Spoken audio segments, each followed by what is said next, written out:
Hoi allemaal, welkom weer bij Mega Rasa. Ik ben Mega en vandaag ga ik jullie meenemen naar West-Sumatra. Want ik ga vandaag namelijk rendang maken, rendang padang. Dit gerecht is zo vaak aangevraagd, dus dan ga ik jullie nu laten zien hoe je moet maken. Wat hebben we vandaag nodig? Natuurlijk vlees. En ik heb hier 2 kilo vlees. Waarom zoveel, denk je? Ja, want om rendang te maken is natuurlijk heel veel tijd nodig. En minstens 4 uur. En wat ik heel vaak doe is gewoon, ik maak gewoon heel veel vlees. 2 kilo, dat past net goed in mijn pan. En dan kan ik het eigenlijk verdelen met een ziploc bag of van die bakjes. En dan kan ik dat gewoon goed invriezen.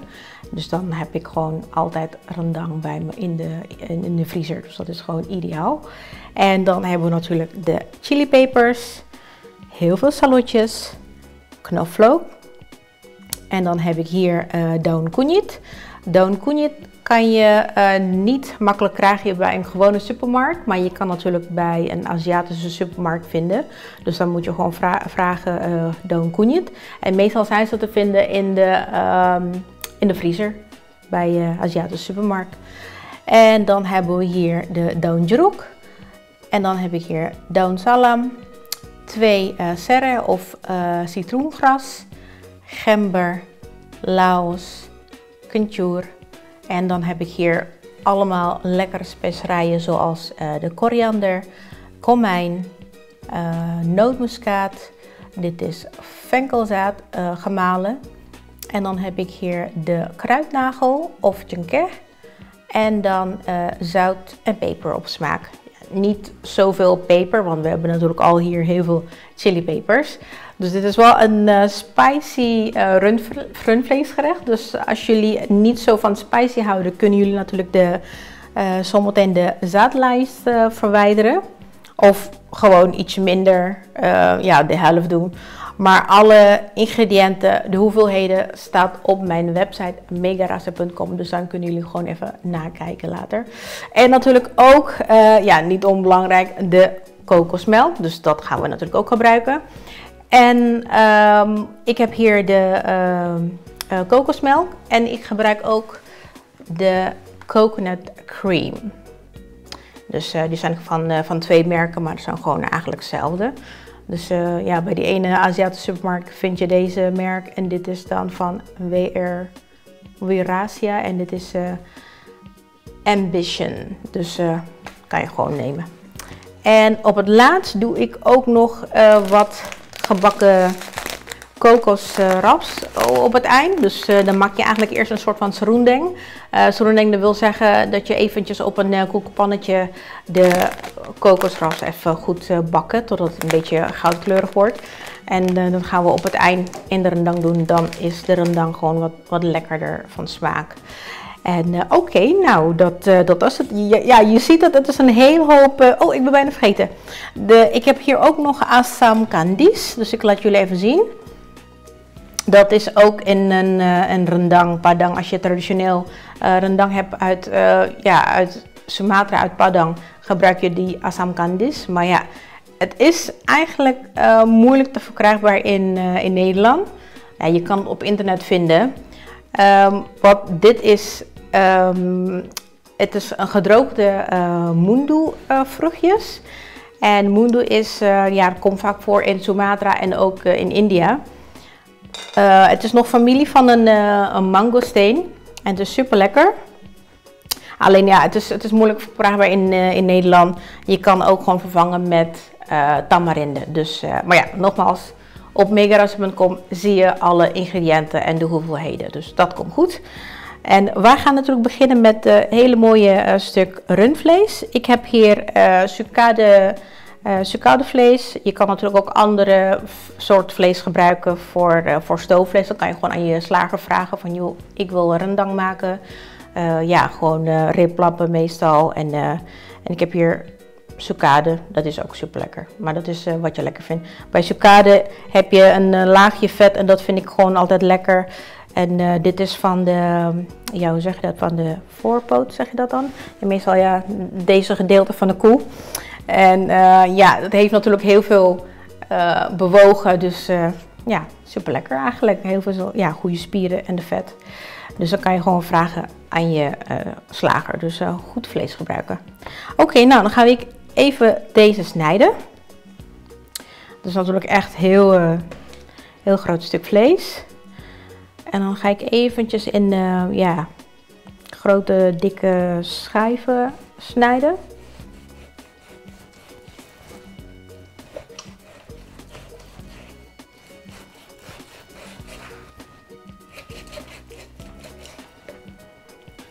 Kijk, de onderkantje is, zit een stukje van de vet. Als je het niet lekker vindt, kan je het ook weghalen. Maar ik vind het juist lekker bij stoofvlees. Dus die laat ik gewoon eraan zitten.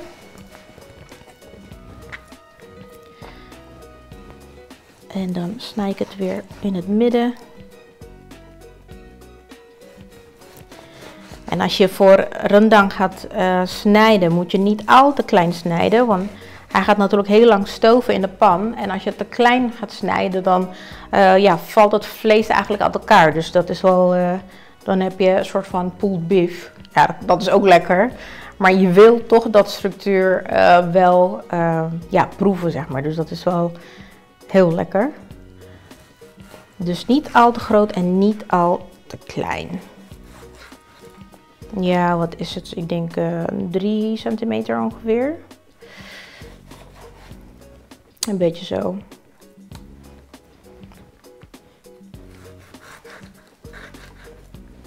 Want het gaat natuurlijk allemaal krimpen in de pan dadelijk.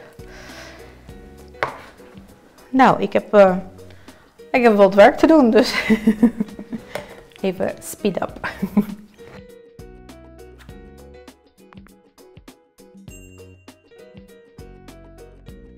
3 days later. Nou, het vlees is nu gesneden en nu ga ik verder met de rode pepers, de lombok. Ik laat jullie even zien. Zoals ik eerder zei, ik hou van pittig eten, dus de zaadjes laat ik gewoon even staan. En als jullie niet van hout, kunnen jullie natuurlijk de zaadjes weghalen. Dan doe je eigenlijk op dit doormidden snijden. En dan haal je eigenlijk in één keer zo de zaadlijsten. Deze wil niet echt mee. Zo. Of ik kan gewoon met je mesje de andere kant toe. Nou. Zo. Kan jullie weghalen. Dit is één manier. En de tweede manier is kroontjes snijden. En dan rollen. En dan komen, als het goed is, de zaadjes eruit. Het wil niet altijd. Ja, je ziet het. Kijk, het komt nu eruit, maar niet alles. Laat ik even aan jullie zien.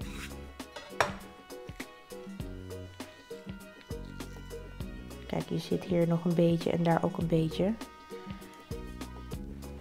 Maar ja, dat is een beetje lastig als je zo'n kronkel hebt als deze, dan gaat dat een beetje lastig. Dus ik denk dat de eerste manier wel makkelijker is.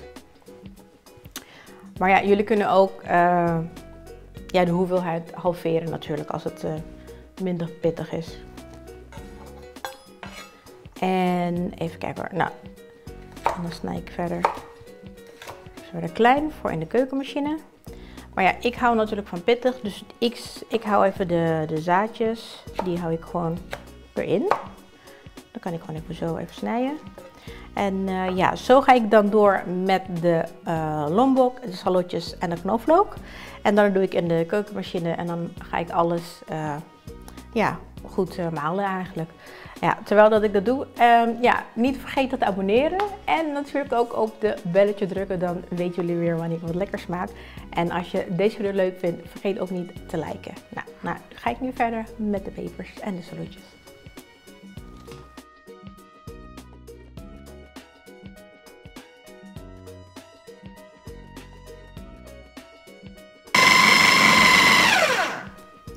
Zo, ik doe nou de laatste salotjes erin.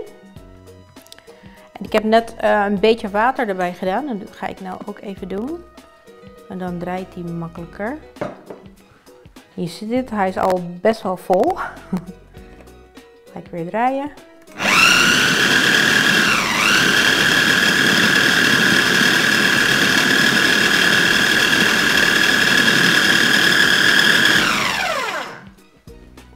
Soms moet ik een beetje helpen duwen.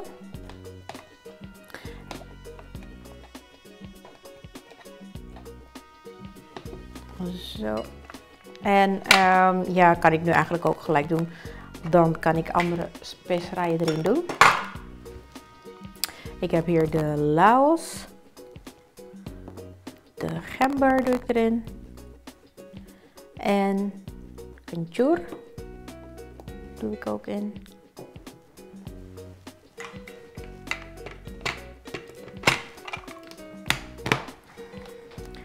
Gaan we weer.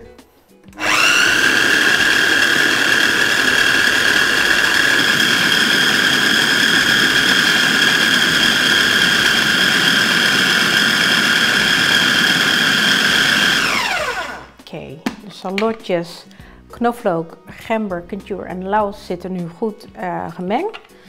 En nu gaan we verder met de andere specerijen. Ik heb hier katoenbaar, oftewel korianderpoeder. Je kan dit natuurlijk in de pan gooien, maar ik vind dit wel makkelijker. Dan is alles gewoon goed gemengd. Dit is komijn. En dan heb ik hier kruidnagel. De gemalen venkelzaad.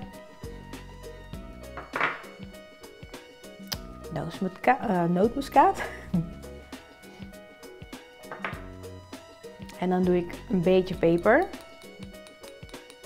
Niet te veel natuurlijk, want er zitten al heel veel pepers in. En een beetje zout om mee te beginnen.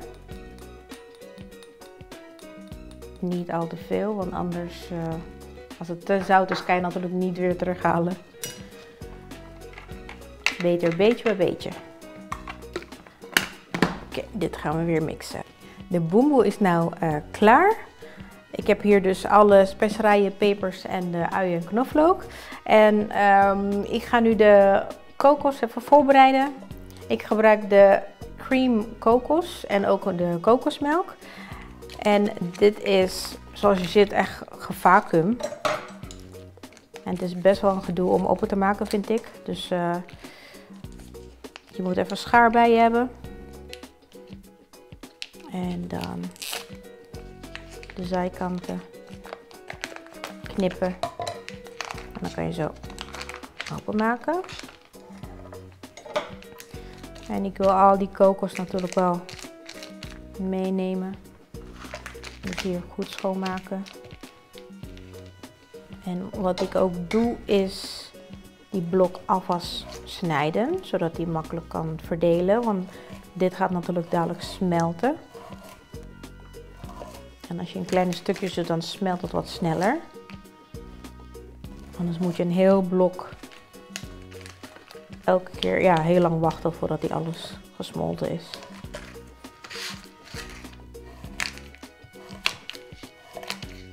Het ruikt wel heel lekker naar kokos nu. Zo. Alright. En dan ga ik alvast ook mijn lemongrass. Even de buitenste laag is meestal heel droog en taai, dus die haal ik weg. Die haal ik ook weg.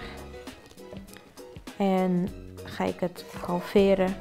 En bij die dikke stukje ga ik ook door midden snijden. Zo, deze komt trouwens uit de vriezer, dus hij is nog een beetje hard. En zo, dus even de buitenste, want hij is een beetje droog.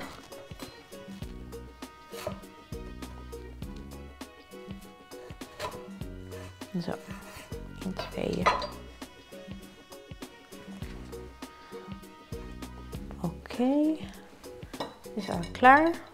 En dan ga ik even de pan opwarmen en de boemboe gaan we dan erin doen.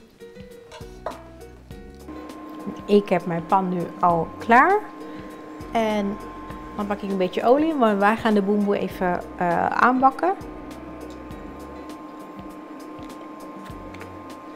Zo, een beetje olie. En zo te zien is de pan al warm. Dan ga ik de boemboe erin doen.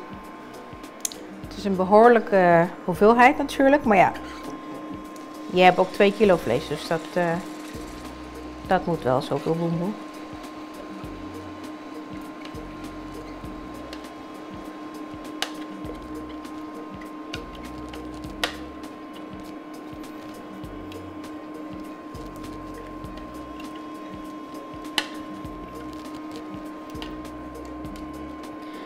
Goed schoonmaken.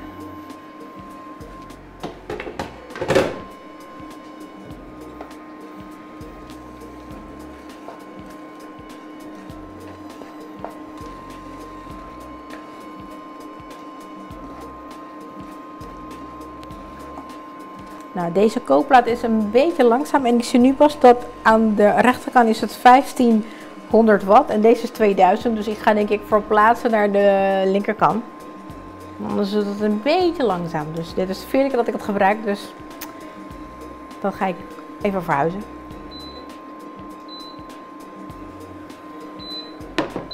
En die dan uit. Dan gaat het wat sneller, want anders gaat het heel langzaam natuurlijk. En dit willen wij bakken totdat je alle aroma's ruikt.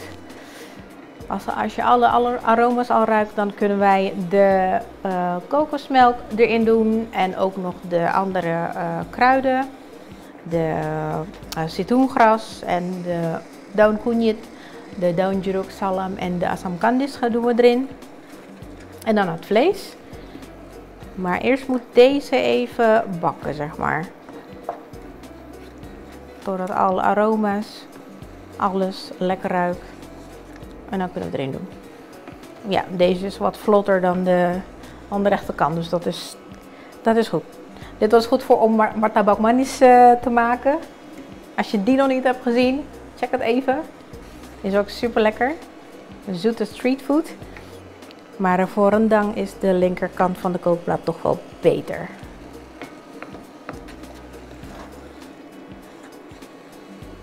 Nou, de boemboe rendang is nu lekker aan het bakken. Dus we gaan even wachten totdat je alle aroma's proeft. Of ruikt bedoel ik. We kunnen nog niet proeven. Maar met aroma's bedoel ik dat je alles ruikt. Dus de pepers, de uien, de knoflook, dat het zeg maar wat scherper ruikt. En dan kunnen wij alle andere erin doen. Oh, ik ben trouwens overigens ook te vinden bij Instagram. Dus als je Instagram hebt, volg mij ook op Instagram, Megarasa TV. En als je iets maakt met mijn recept, tag mij. Of laat me weten wat je ervan vindt. En op mijn Instagram plaats ik ook alle gerechten, ja, wat ik elke dag maak eigenlijk. Dus voor de kinderen, voor de familie. Dus niet alleen maar Indonesisch eten hoor.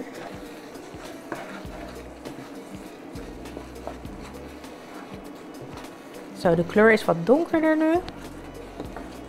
Altijd begint te komen.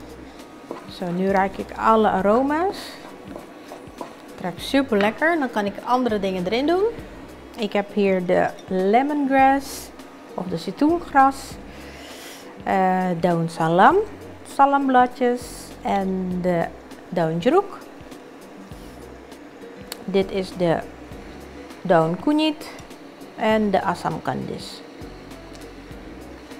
Die gaan erin.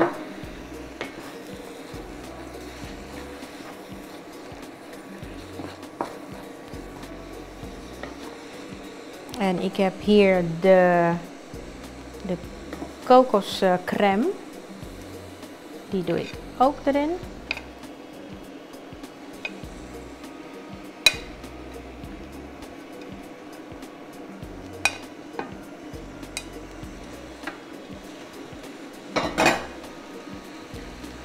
Zo. Dit gaan we dan Even laten smelten.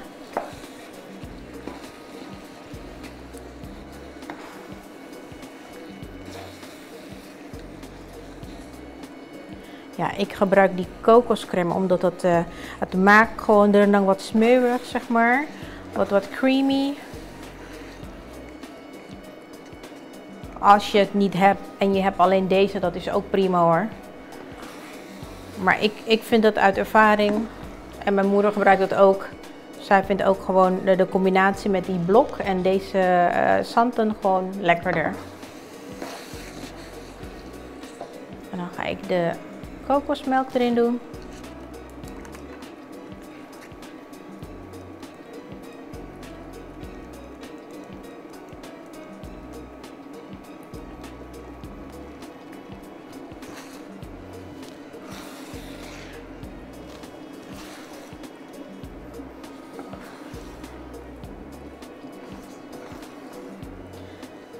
Aan het begin moet je even wat vaker roeren, zodat alles gemengd wordt.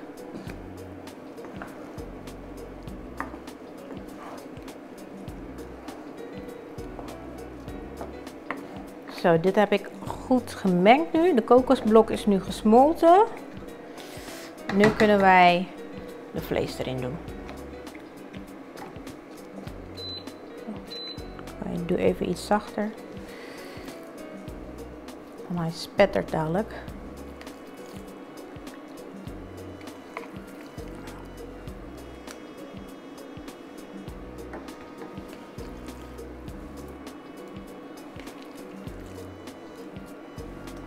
Nou, ik heb natuurlijk 2 kilo vlees. En dat is ja, best wel veel. Maar ja, nogmaals, ik maak het altijd ja, lekker veel.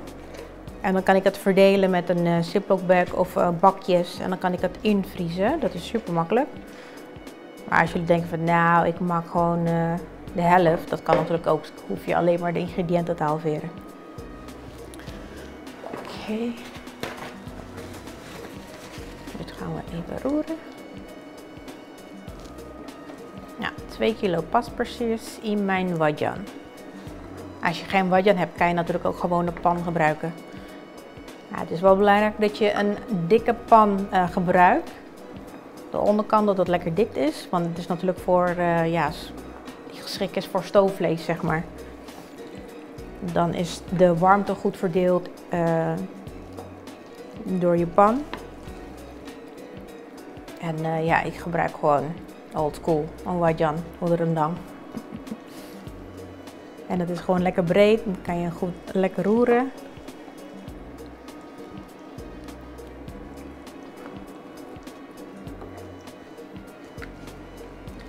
Doe ik weer iets harder op vuur. Nou, zometeen gaat het, we gaan dit gewoon langzaam pruttelen natuurlijk.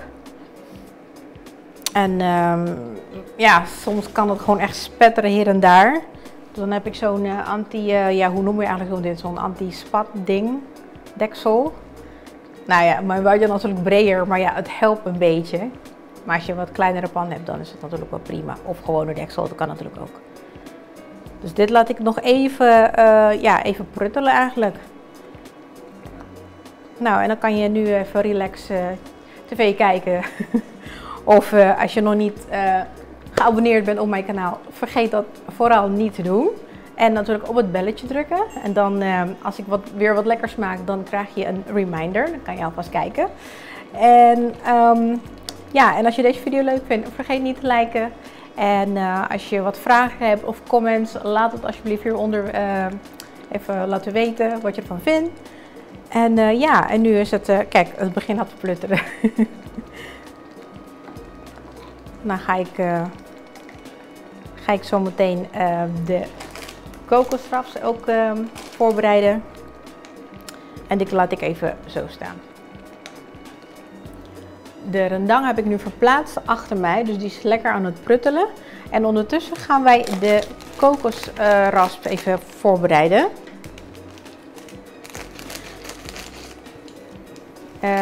Want dit gaan wij een serundeng van maken. Dus dat betekent heel zachtjes bakken totdat het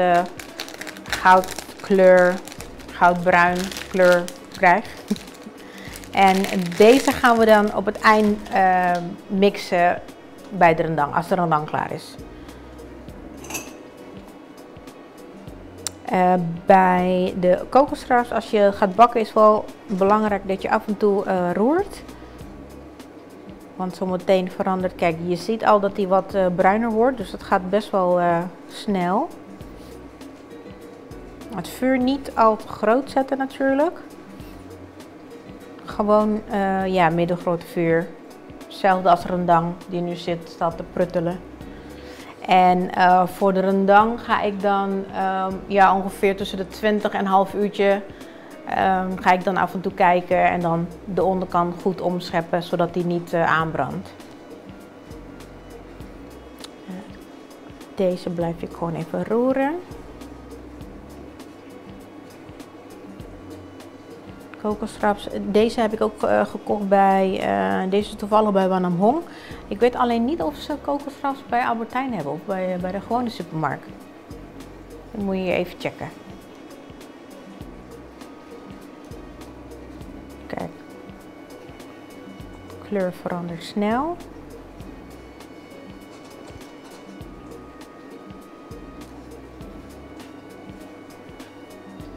Af en toe omscheppen.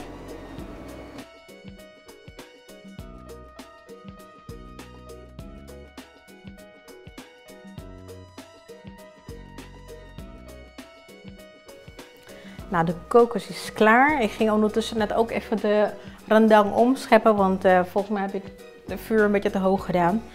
Dus ik wil even zorgen dat de onderkant ook niet aanbrandt.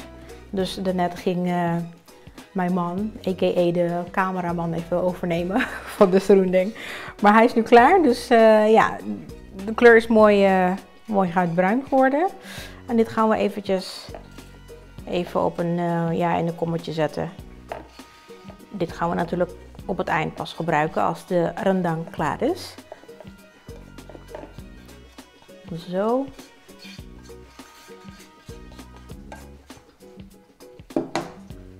Zo. En die doe ik daarnaast, zodat ik het niet vergeet. En de rendang is gewoon lekker aan het pruttelen. En ja, nu ga ik eventjes, denk ik, film kijken of zo. Let wel op dat je om de 20 minuten, half uur toch eventjes kijkt en omschept. Ja, zodat die niet aanbrandt. Dus dan komt het goed. En niet al te hoog vuur. Dat is ook heel belangrijk. Alright, nou, tot zo weer.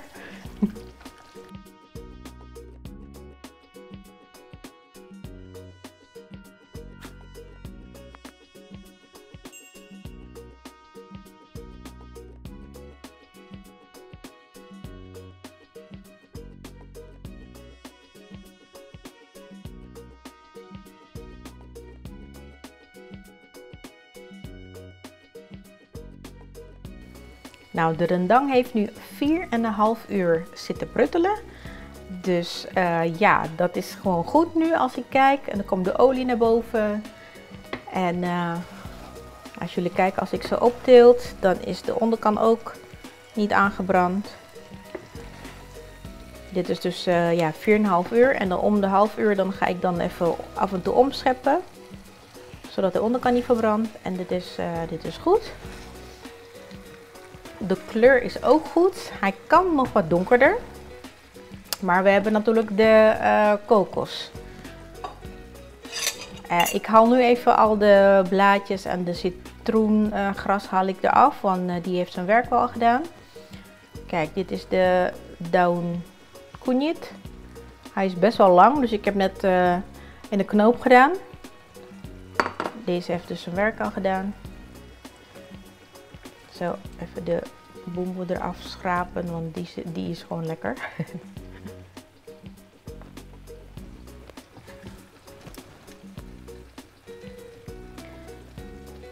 Deze haal ik ook even weg. En zometeen zie je ook die asam candies. Kijk, dit is de daun jeruk. Die zijn allemaal donker. Die heeft zijn werk ook allemaal gedaan.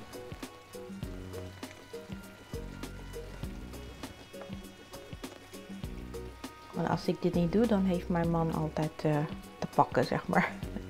Vooral de Assam Candies. Kijk, hier zie je het verschil. Dit is natuurlijk echt super donker, die Assam Candies. Maar zoals ik eerder zei, want dit is heel moeilijk te verkrijgbaar in Nederland. En als je tamarinde pasta gebruikt, dan heb je natuurlijk geen last van. De salamblad ook weg.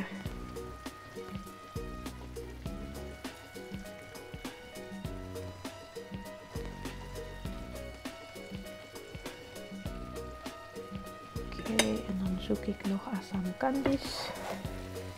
En daar zie ik er iets donkers. Ja, dat is hem. Die kan ook weg.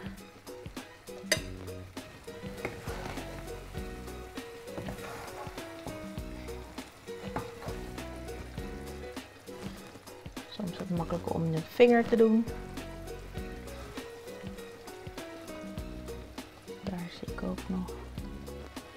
En daar.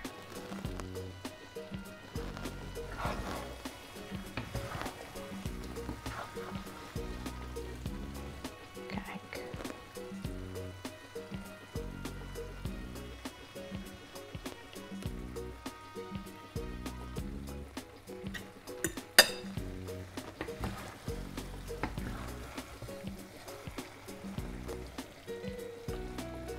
De kleur is super mooi.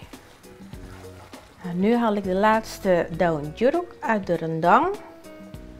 Als er nog wat in zit, dat is natuurlijk helemaal niet erg. En we hebben natuurlijk ook de kokosrasp. Die ga ik ook erin doen.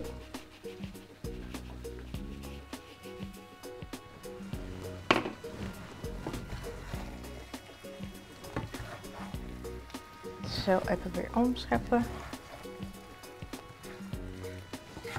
Dit is gewoon ook echt lekker voor de smaak en natuurlijk voor de textuur van de rendang.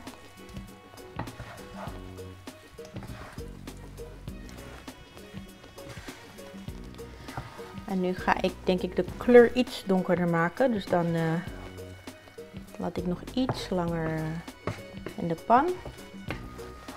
En dan zijn we bijna klaar.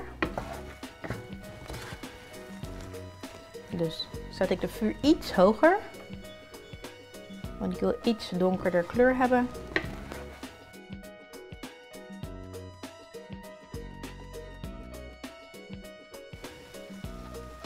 Zo, mijn rendang is nu klaar. Hij ziet er heel goed uit. Hij is mooi donker. De totale tijd, kooktijd is 5 uur lang. Maar liefst 5 uur. Maar ja, dan heb je ook wat natuurlijk. Dat is super lekker. En ik laat jullie nu even zien hoe het vlees is. Kijk, en hij snijdt heel makkelijk. Dus hij is echt super mals. Zie je? Heel makkelijk. Dit is echt super lekker. Dit is denk ik mijn all-time favorite rundvleesgerecht. Ja, ik eet dat zo gewoon denk ik gewoon rendang en witte rijst. That's it. Dat vind ik het allerlekkerst. Maar ja, je kan natuurlijk ook met gele rijst eten en alles. En, of lontong, dat is super lekker. En wij eten het meestal bij suikerfeest bijvoorbeeld. Of als er iets te vieren is, dan eten wij rendang. En dat is eigenlijk wel een must. Ja, nu gaan we even opdienen.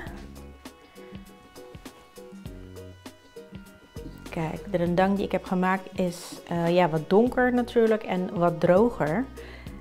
En als je ervan houdt om wat meer saus te hebben, dat kan je natuurlijk ook eerder stoppen. Maar zo hoort eigenlijk rendang te zijn. Wat droger en wat donkerder van kleur. Oh, dit is super lekker. Het ruikt ook super lekker. En ja, hij is natuurlijk een beetje spicy, dus pas op.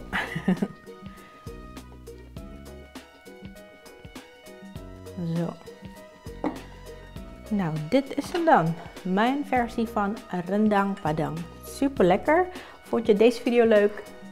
Support mij dan door op de like button te klikken. En ja, als je nog niet geabonneerd bent, vergeet niet te abonneren. En druk op het belletje. En ja, tot de volgende video. Doei!